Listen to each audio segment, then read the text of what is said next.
Granblue Fantasy Relink is a game that might escape your radar if you aren't already a part of this fandom.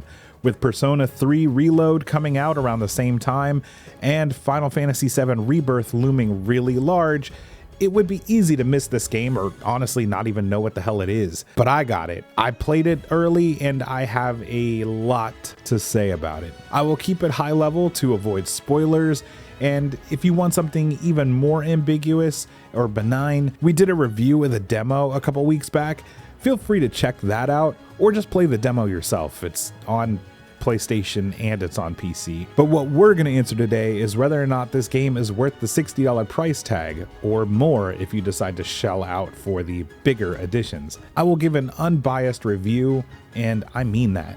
I didn't play the gacha game, I didn't play the fighting game, and I had no expectations, if not negative ones, before going in to play this. I honestly am scared of what gacha game companies do, and I didn't really know what to expect. I have many things to say, and I will share the good, what we'll call the solace, and the bad, what we'll call the dread, about what might be the most tragically overshadowed game this year. I'm Solace, this is Solace and Dread. We produce analytical content as well as reaction videos primarily focused around Square Enix, Nintendo, and Capcom publications. We'll start with the solace. Combat. It's fluid, it's fast, and it has hidden depth. And sure, yeah, you can make it to the end of the game by just mashing buttons, no problem. But learning to master each of the characters and figure out their optimal rotations is really great. It feels rewarding, and you can feel the polish in this department. It was explained to me at some point that Platinum Games, the team behind masterpieces like Astral Chain and Bayonetta and Nier, they helped with part of the development cycle, and that makes sense. You can feel it. It's a damn good thing the combat feels as good as it does, since it's most of what you're doing outside of listening to dialogue. But with so many characters to learn, it can really fill your time.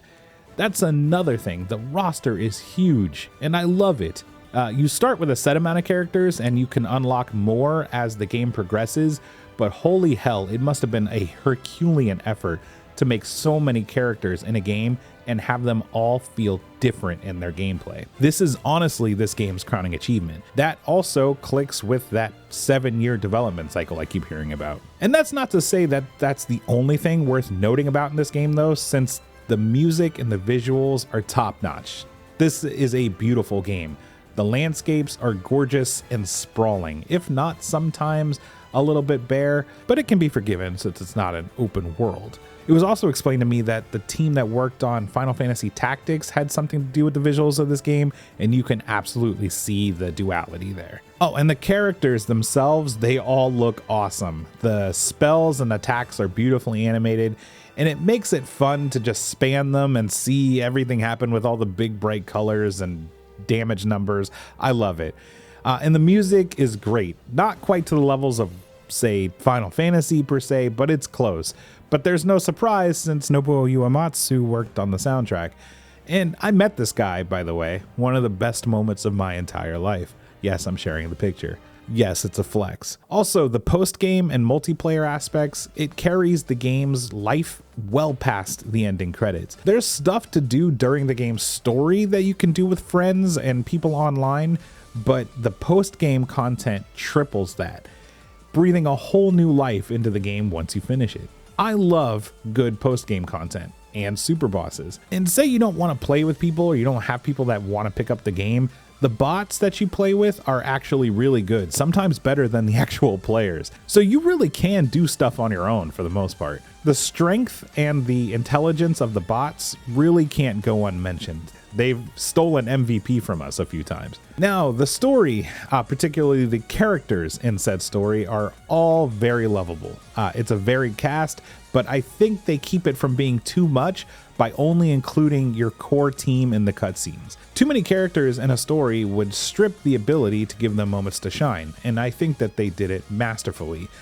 I even love their quips in battle and their crosstalk.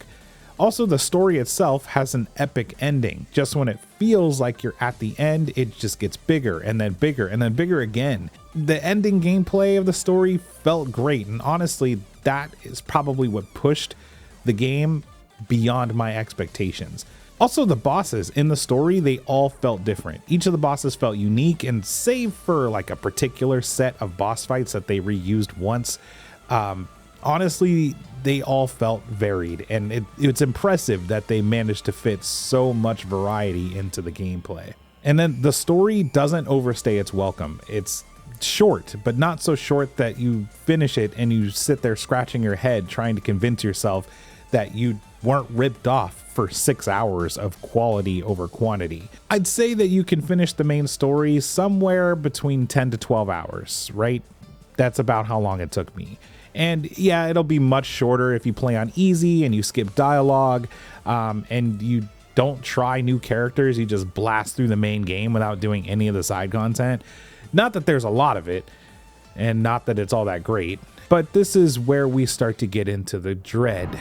The fetch quests are pretty much all the side quests have to offer. There's no variety to the vast majority of side quests. You're either fetching items, you're killing a mob, and that's pretty much it. You don't really make any real connections to any of the game's townsfolk or learn about their lives in any meaningful way, unless they're in the main story, and even then it's only like 3 of them unless they're an antagonist. It makes the world feel a bit shallow and underdeveloped, despite the 2 large sprawling towns. But yeah, to say it succinctly, the world and its inhabitants just feel underdeveloped. This is standard fare for an action RPG, but because the game's main cast is so colorful, it's much easier to notice because of the large contrast. But even the characters in the cast, you're sometimes left feeling out of the loop. They have a lot happen in the previous entries, and much of the backstories and connections between the characters in your main cast is just told to you rather than shown, and it doesn't feel good. They mention things in passing sometimes that just leave you scratching your head, and you're like, what did they just say? And it's up to you to go into these rather dry, long-winded audio dumps of exposition that they call fate episodes. And basically, it explains the backstories of all of the characters and how they met Gran and that sort of thing, and where they are in their journey. And honestly, it doesn't feel great to do it this way. I don't love that. They do incentivize you for watching them by giving you stat bonuses, but I need to see this happen. I need to be a part of that for me to have a connection with these characters, and unfortunately, the only way to do that in a meaningful way is to play the previous games, I would imagine. But yeah, I don't love the fate system. Some other gripes that I had, bad level design, and I knew it. I called it from the demo. Every dungeon is a hallway. You hold forward, you fight some mobs, and you hold forward again, then you fight a boss. That's it. There's no puzzle solving. Okay, one small, very simple puzzle in a large area, but there's no puzzle solving, no meaningful exploration of any kind, other than to look around the hallway that you're running down to see if maybe there's like a treasure box hiding behind a nook or a cranny. But this is another huge miss, and I kind of expect that. I don't need a big ass empty open world, but something in the middle would be nice too, right? And another smaller but most annoying gripe was the targeting. Oh boy, I got frustrated. Jesus. It's not difficult or anything, it's just sensitive and awkward. Sometimes you find yourself just randomly targeting some far off enemy and you'll whiff a blow while fighting a boss. And it's just so random and so often. And they could implement a true lock system or help with that or something in a patch. This pissed me off probably the most in the game. It's so small, but just it made itself such a big issue. Lastly, the last thing, the multiplayer had some jank, and it made for a frustrating experience, and I forgive it entirely for that too, because it was early access. I just hope that patches are put in place on the full release. Linking everything together, despite me just listing a whole bunch of bad stuff, this game is fun as hell. It has legs, it goes the distance, and it makes you want to keep playing into the post game once you finish the main story. I don't normally number my scores on a game, I still don't, but I will just say that I was more than pleasantly surprised. I'm a fan now. This is a good game, and it might not get the love that it deserves in the West because of the marketing. But I do recommend this heavily. It's got some action RPG flaws, but the gameplay elements are so strong that you can really forgive it.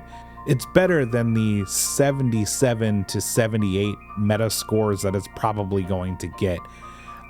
Don't sleep on this. Pick this game up. It's awesome. It's worth the money. I will also say that the collector's edition, the special edition, neither one of those are worth it at all. I would definitely say for this, just pick up the $60 version, because the colors and bonus items that they add don't really make it worth it. It's not worth the extra money. That's it from me. Thanks for watching. We'll see you soon. And long live the Turtle Kingdom.